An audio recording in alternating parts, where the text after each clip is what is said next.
Hearing is now in session in 3, 2, 1.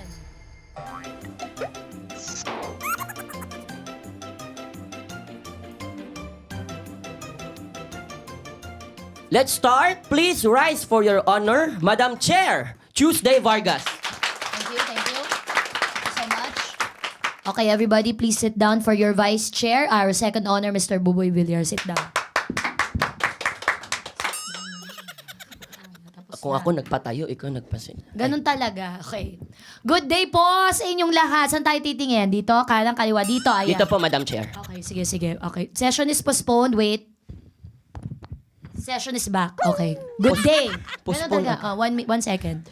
Good day sa inyong lahat. Nako, chikahan at chismisan at investigasyon tungkol sa mga maiinit na usapin ng inyong matutunghayan dito sa pinaka-nakakalokang hearing sa kasaysayan ng ating bayan. Aha, dahil hindi lang ito hearing, vodcast pa. Welcome to Your Honor! Okay.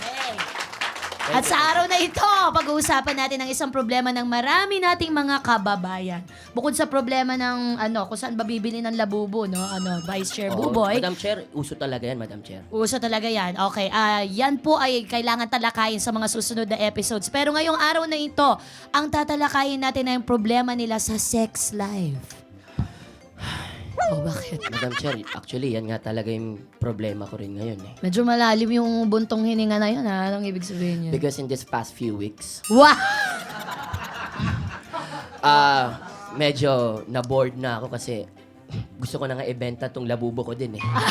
Hindi mo nagagamit. Hindi ko nagagamit. Madam Chair. Itago mo na. May case yan. Ako bahala. May mga case. Baka Tapos, pwedeng magawa natin, Madam Ako Chair. bahala dyan. Gawa natin ng paraan. kaya nga tayo nag-uusap ng ganito. Pero specifically, Mr. Vice Chair, ang issue natin ngayon ay may mga ilang mag-asawa o mag-jowa na habang tumatagal na yung kanilang relasyon ay nabobore. Kagaya ng ginagawa mo sa sarili mo, sila sa isa't isa naman. Ay, tama ka dyan, Madam Chair. Kaya naman ano pa ba dapat nating gawin para manatiling exciting at mainit ang ating sex life? Yan ang ating aalamin mula sa ating mga resource persons ngayong araw. Nako, exciting po ito. 21 years na po silang magkarelasyon. I-welcome natin sa ating House of Honorables sina Troy Montero at Aubrey Miles. Palakpakan! Wow! Grabe! Iba. Hi, Aubrey! Hello! Oh my Hello gosh. naman, Madam Chair and Sir, second to chair, tama ba? Vice Chair. Vice Chair. Kahit anong sabihin mo po, Madam. Papayag siya. Papayag po ako. At And- hello po, Sir Troy. Here's, Hello. Good day, Your Honor, and your second honor. Yes. Thank you. Parang nauutal ka. English. English. Because it's Troy. Good Hi. morning. Good morning, Mr. Troy. Good Hey. morning. How's yours? It's Hindi good. yun mali. How It's are good. you? How are you? Yan. I'm good. Ay, bago ang lahat, you have to take your oath, Madam Ma'am Aubrey and Sir Troy. Mahalaga po ito. Itaas po natin na ating kanang kamay. Do you swear to tell the truth, the whole truth, and nothing but the truth, so help yourself? Yes. Yes, natawa Yes, Your sila. Honor. They do help themselves. Thank you, They thank do. you, thank you. Okay. Alright, pakinggan po natin ang ating mga opening statements sa ating mga resource person, Aubrey and Troy. Sa isang relasyon, ito ang ating unang pag-uusapan. Alin ang mas mahalaga? Happy sex life o happy meal? Oh. Ako, happy sex life. Para may happy meal ka. Yeah!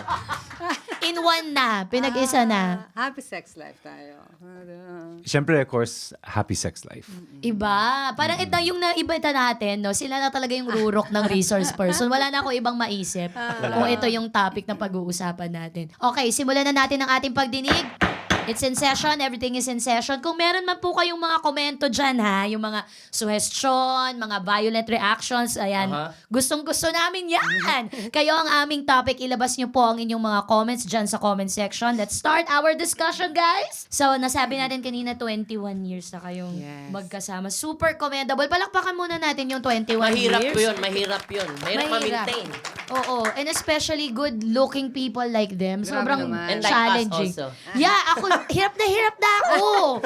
Wow! Bilang jellyfish yung hair mo. Gano'n talaga sa mga Madam Chair. halamang dagat, maraming competition na nagaganap. But it's still 21 years. It's a lot of time. How do you keep it alive, yung inyong sex life nga na pinag-uusapan natin? Ako talaga naniniwala, hindi talagang lahat, it's in your mind talaga. Hindi porket sexy ka, mas maganda sex life mo. Hindi porket malaki ka, wala kang sex life. It's all in the mind. Talagang kailangan, strategize mo yung regular at sex life mo. Strategize. Oo, make time. Parang ganyan. Minsan pag lagi mong ginagawa, at the end of the day, parang, ano pang gagawin? Nabobore ka. Oo, dapat tamang-tamang amount lang ang gagawin natin sa ating sex life. Tamang Ako, I'll play, devil's advocate. I'll take the other route. I'll say it's not in the mind, it's all physical. talaga Diba? ba? Lahat physical. So, Talaga? syempre, if ever you look yummy, then yummy ka. Oh, di ba? Diba? Alam mo, iba talaga ang babae at saka ang lalaki, the way we Bakit, process. Madam Chair? Kasi tingnan mo si Aubrey, it's the mind, it's the first thing na tinitickle sa babae before we get titillated, bago kami ma-arouse. Tickle. Okay. Like, like that.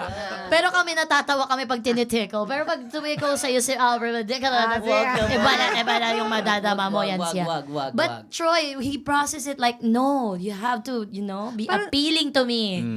Parang siguro in majority talaga mga guys ganun. Kailangan natin tanggapin din sa mga babae na ganun sila. Huwag na tayo mag-complain. At least kapag ganun ang complain nila, sa atin naman may pressure tayo. And a good pressure na, okay lang maging fit tayo. Oh, kita niyo Oh, naman diba? yung nagsasalita. Siya talaga din yung role model sa ganitong Tama. values. Tsaka yun din yung parang nakakapagpaganda ng relasyon pag fit ka din naman. Totoo din naman. Oo, saka hindi lang, totoo, yes, it's all in the mind. Pero sa akin talaga, ang daming aspects na pwede mong pamapaganda pa at mapadaming sex life mo. Like, kailangan talaga kumain ka ng maganda. Totoo yung kailangan you eat well para lang pag kayo, wag kang busog lagi. Pero, wait lang. Mahirap nga naman yun. Wait lang. But that's not what I'm saying. I'm not saying you have to Be sexy. be super sexy. There's ways to be sexy without, diba? Parang, kasi we're 21 years na. Buti lang you still look amazing. But Grabe, what if na, diba, parang, diba, you fall off or we get older, syempre, I think it's also just the way you carry yourself na you can still be sexy. Diba? Parang, So yung expression niya din ng sarili Yun, niya, yung yun. sexiness din not na nakikita necessarily doon. na, diba, parang sexy for me. Kasi may dumating din na point sa buhay namin na, like ako, we have 3 kids. So may mga moments din na parang, hindi ka pwede, di ba? Yun yung mga problema. Tapos after giving birth, ano nang gagawin mo? Paano mo ulit ipapakita? Yung mga ganun, di ba? So kailangan mo talaga ayusin, di ba? I've never seen you na magkaroon ng source of insecurity. Aubrey, tigilan mo. Order! Wala ba nagkakagulo? Kala ko may nagkakagulo. Okay. Ito po hindi naman ito madalas na pag-uusapan, Pero minsan po kasi nagiging problema talaga yung parang sex life. Oo. Diba? Like me. Ikaw lagi mo yung problema. Mini-message mo pa kami. Sa GC, nakakalimutan niya. You know